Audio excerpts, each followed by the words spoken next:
It is better to be feared than loved if you cannot be both. But first, you must learn to fear yourself, to respect the power you hold over your own destiny. Are you tired of soft self-help advice that leaves you exactly where you started? Ready for a no-nonsense approach to discipline that actually works, even when it makes you uncomfortable? Most self-improvement content treats you like a fragile flower that needs gentle encouragement. But what if the reason you keep failing isn't because you need more kindness? It's because you need more strength. Tonight, while you're making excuses about why you can't change, someone else is quietly building the exact life you claim to want. They're not more talented, luckier, or blessed with better circumstances. They've simply learned something you haven't: how to rule themselves with the iron discipline of a master strategist. This is where the brutal method comes in. It's not about being cruel to others. It's about being relentlessly effective in mastering yourself. It's about applying the cold, strategic mindset that great leaders use to conquer kingdoms. Except you're conquering the only territory that truly matters: your own mind and actions. The brutal method is based on a simple recognition that your gentle approach to self-discipline has failed because it treats your weaknesses like honored guests instead of enemies to be defeated. It's time to stop negotiating with the parts of yourself that keep you small and start ruling your internal kingdom with the authority it demands. The first core principle of the brutal method is focusing on results, not excuses. True power isn't about your intentions or feelings. It's about tangible outcomes. You can have the best intentions in the world, but if you're not getting results, your intentions are worthless. Your current level of discipline has created your current life.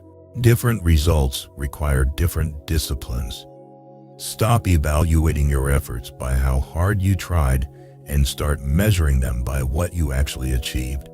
The part of you that says, "At least I tried," is the same part that's keeping you mediocre. Success doesn't care about your effort. It only cares about your execution. Your mind will offer you 1,000 beautiful reasons why you didn't follow through this time. It will remind you of your difficult circumstances, your limited resources, your challenging background. But these explanations, no matter how valid they sound, are just sophisticated excuses that keep you trapped in the same patterns. The brutal method demands that you confront harsh realities about yourself, the truths you've been avoiding because they're uncomfortable. Most people spend their lives in denial about their real weaknesses, pretending their problems are external when they're actually internal. Look directly at your patterns without the comfortable stories you tell yourself. Where do you consistently fail to follow through? What habits sabotage your goals? What fears keep you playing small? These aren't character quirks to accept. They're internal rebellions that must be crushed. Your procrastination isn't a personality trait. It's an enemy of your success. Your lack of consistency isn't just how you're wired. It's a weakness that's preventing you from building the life you want. Your comfort-seeking behavior isn't self-care. It's self-sabotage disguised as kindness. Identify these personal enemies by name. Write them down. Study how they operate, when they strike, what triggers them. Know your enemy better than it knows itself, because you're going to war against everything that keeps you ordinary. The third principle is eliminating weakness, not just managing it. Most self-help advice teaches you to manage your weaknesses, to work around them, to accept them as part of who you are. But acceptance of weakness is acceptance of limitation. The brutal method demands complete transformation, not comfortable accommodation. Instead of learning to live with your tendency to quit when things get hard, you eliminate that tendency entirely. Instead of managing your impulse to choose comfort over growth, you destroy that impulse at its root. This isn't about suppressing these tendencies. It's about systematically replacing them with their opposites. Choose one specific weakness that's been holding you back and create a no-compromise plan to eradicate it completely.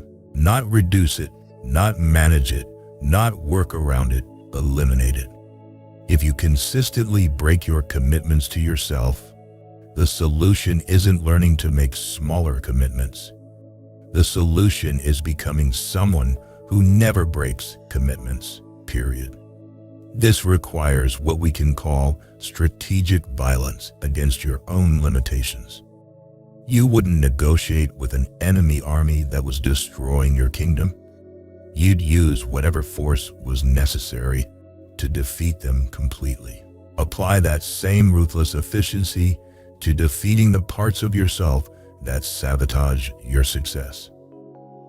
The fourth principle recognizes that self-discipline is an expression of your will to power applied to yourself. Every act of discipline is a victory in your personal struggle for internal dominance. When you choose the difficult path over the easy one, you're not just building a habit. You're proving to yourself that you have the power to shape your own character. View your daily battles with resistance, procrastination, and comfort-seeking as opportunities to demonstrate your dominance over your lower impulses.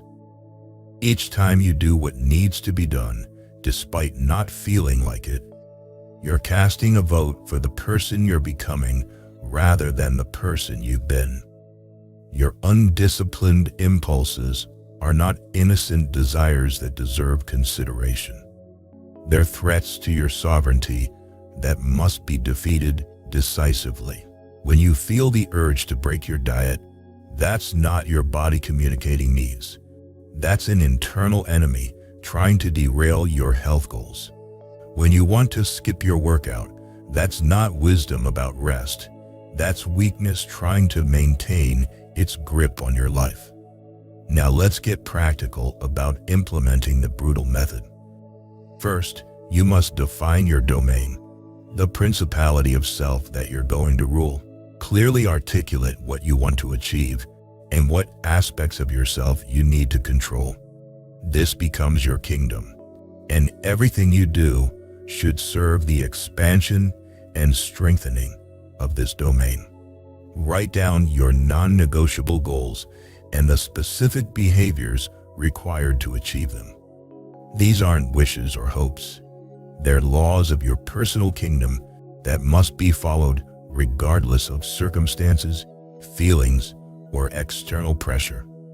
Next, fortify your defenses by eliminating external influences that undermine your discipline. Just as a ruler secures their borders against invasion, you must secure your environment against temptation and distraction. Remove problem foods from your house if you're trying to eat healthy.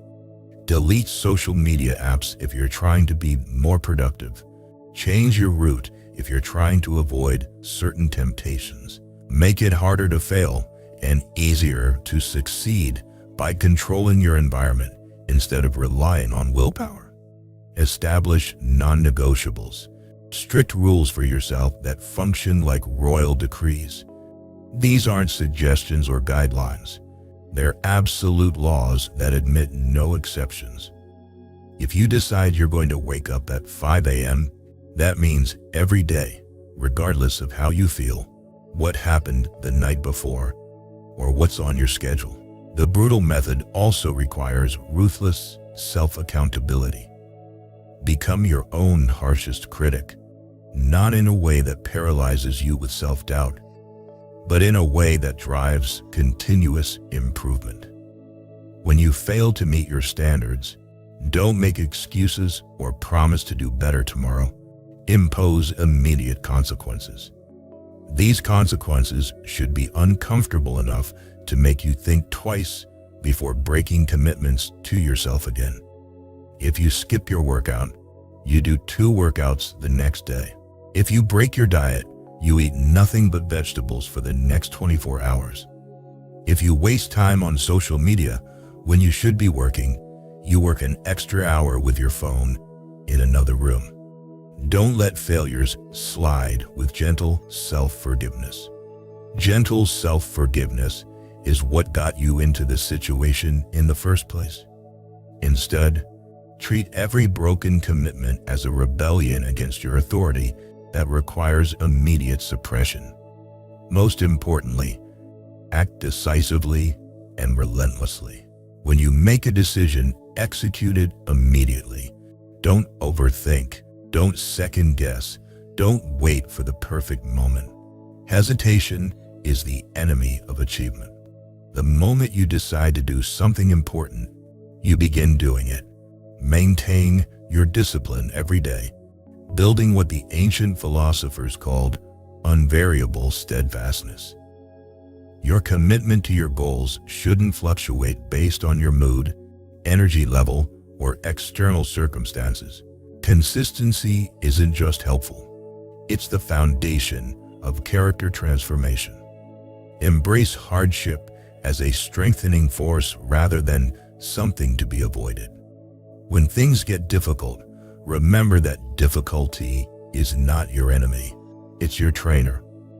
Every challenge you face is an opportunity to prove to yourself that you're stronger than your circumstances. Understanding the deeper purpose behind this approach is crucial. This isn't about suffering for suffering's sake. It's about achieving true freedom through self-mastery. Real freedom isn't the ability to do whatever you want in the moment. Real freedom is the ability to choose actions that serve your long-term vision, regardless of what you want in the moment. When you develop the ability to act based on your values rather than your feelings, you achieve a level of autonomy that most people never experience. You become independent of external circumstances, other people's opinions, and your own fluctuating emotions. This rigorous approach to self-discipline forges what the ancients called an invincible soul, a character so strong that it remains unshaken by setbacks, criticism, or temporary failures. You become someone who can be counted on to follow through, not just by others, but by yourself. The ultimate reward isn't just achieving your goals, it's becoming a person of formidable will and unwavering character. You transform from someone who is controlled by circumstances into someone who controls circumstances. You stop being reactive and become strategic in everything you do. The brutal method is about taking uncompromising control of your inner world. It's about recognizing that you have the power to shape your own character through deliberate, sustained effort. It's about choosing to become extraordinary in a world that constantly pulls you toward mediocrity. Your transformation begins with a simple choice. Are you ready to stop being gentle with the parts of yourself that keep you small? Are you ready to demand excellence from yourself with the same intensity that you demand it from someone working for you? Choose one weakness that's been holding you back and commit to conquering it using these principles, not managing it, not working around it, not accepting it, conquering it completely. Share your commitment and your progress because accountability accelerates transformation. Remember this truth that separates the strong from the weak. Independence is a privilege that must be earned through strength. Most people live their entire lives dependent on external validation, perfect circumstances, and constant motivation. But you have the opportunity to join the ranks of those who have learned to be self-sufficient in every sense of the word. The question isn't whether you're capable of this level of self-mastery. You already know you are. The question is whether you're finally ready to claim the privilege of strength and stop living like someone who needs the world to change before they can succeed. Your future self is watching to see what you choose. Choose strength. Choose discipline. Choose the brutal method that transforms ordinary people into extraordinary ones. The kingdom of your potential is waiting for its rightful ruler. Will you finally claim your throne? But let's address what you're probably thinking right now. This approach sounds extreme, maybe even harsh. Your mind is already offering you reasons why a gentler approach would work better. Why you don't need to be so tough on yourself. Why surely there's an easier way. This internal resistance is exactly why every gentle method you've tried has failed. Your mind is a master negotiator, and it's been successfully negotiating you out of your goals for years. It promises that tomorrow will be different, that you just need the right system, that motivation will strike if you wait long enough. But here's the truth that no motivational speaker wants to admit. Motivation is unreliable. Systems fail when you don't follow them, and tomorrow never comes for people who won't act today. What you need isn't another strategy. You need the character to execute the strategies you already know. Think about the most disciplined person you know. They don't succeed because they have perfect circumstances or unlimited willpower. They succeed because they've learned to separate their actions from their feelings. They don't wait to feel motivated to do important work. They don't postpone difficult tasks until they feel ready. They've developed what we can call strategic detachment from their momentary emotional states. This detachment isn't numbness or suppression. It's the recognition that your feelings are information, not instructions. You can acknowledge that you don't want to get up early without letting that feeling determine whether you actually get up early.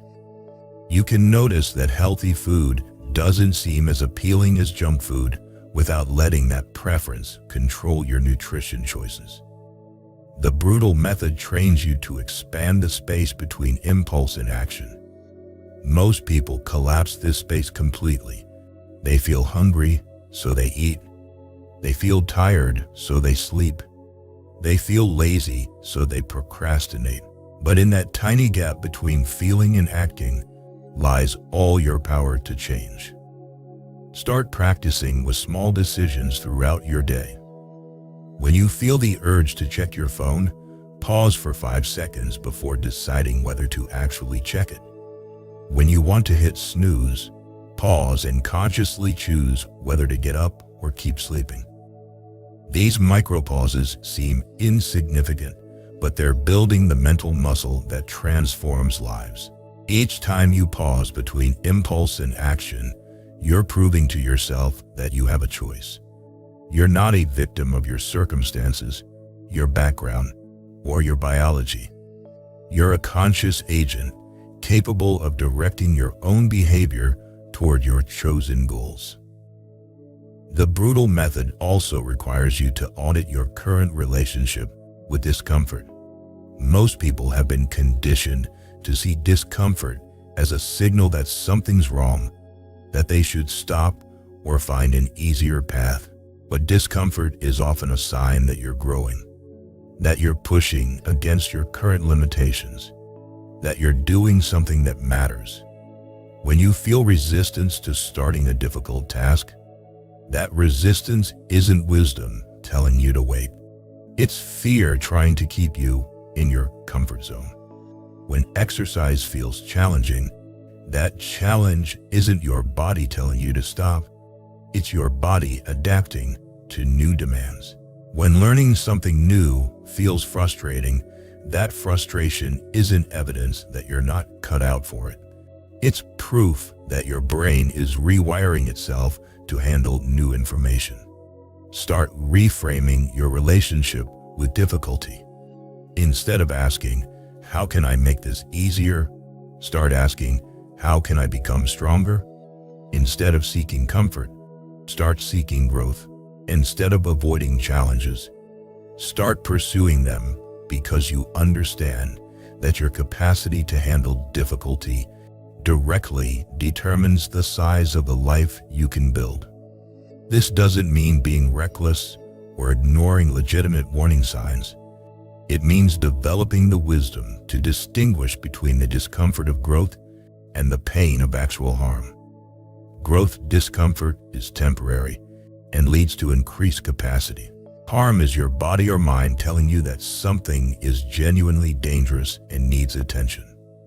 Learning to make this distinction is part of developing what we can call calibrated ruthlessness, the ability to be appropriately demanding with yourself without crossing into self-destruction. This requires ongoing honest assessment of what's actually serving your growth versus what's just making you feel tough. The brutal method isn't about becoming a machine that never rests or enjoys life. It's about becoming someone who chooses when to rest and when to push, when to enjoy comfort and when to embrace challenge. It's about having conscious control over these choices rather than being driven by unconscious patterns and impulses. As you implement these principles, you'll notice something remarkable happening. The person you're becoming through discipline starts to feel more authentic than the person you were through comfort seeking. Following through on commitments becomes a source of genuine pride. Pushing through resistance becomes satisfying rather than painful. This transformation happens because you're finally living in alignment with your deeper values rather than your momentary impulses. You're choosing actions based on who you want to become rather than how you happen to feel right now. This alignment creates a sense of integrity and self-respect that no external achievement can provide. You also discover that discipline is cumulative. Each act of self-mastery makes the next one easier. Each time you choose long-term benefit over short-term comfort, you're building evidence that you can be trusted with bigger challenges. Each moment you act despite not feeling like it, you're proving to yourself that you're not controlled by circumstances. This cumulative effect is why small, consistent actions often produce more dramatic results than sporadic bursts of intense effort. The person who exercises for 20 minutes every day for a year will be in better shape than someone who works out intensely for 2 hours once a week. The person who writes 300 words daily will complete more projects than someone who waits for inspiration to strike. Consistency builds momentum, and momentum becomes nearly unstoppable once it reaches critical mass. But consistency requires you to show up, especially when you don't feel like it, because those are the moments that either strengthen or weaken your discipline. The brutal method recognizes that your character is forged in moments of resistance, not moments of ease. Anyone can be disciplined when they feel motivated and energetic. The measure of your true strength is what you do when motivation has abandoned you. When you're tired, when circumstances are difficult, when every fiber of your being wants to quit. These moments are not obstacles to your success.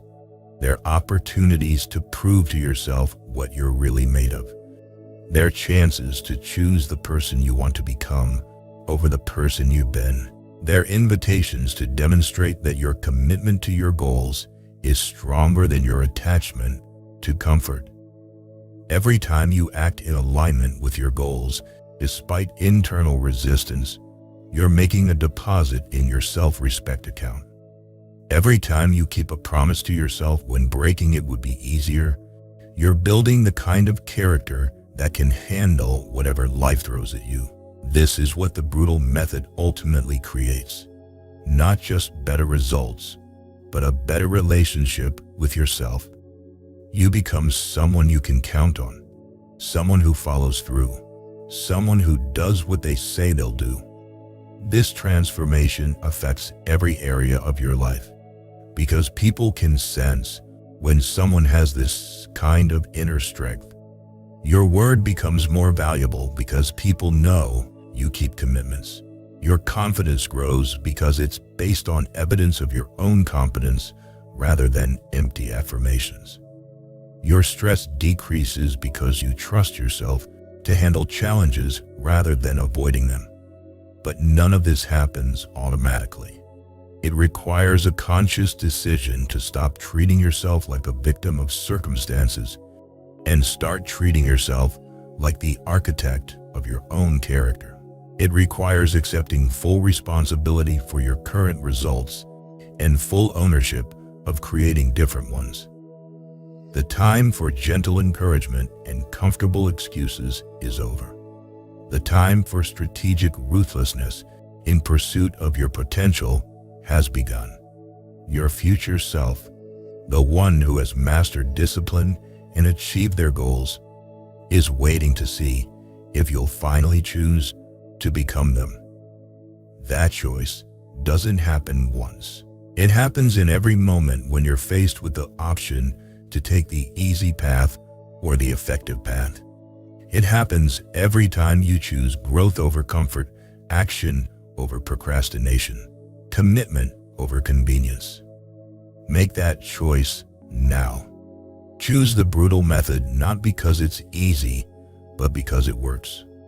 Choose strength over weakness, discipline over chaos, mastery over mediocrity.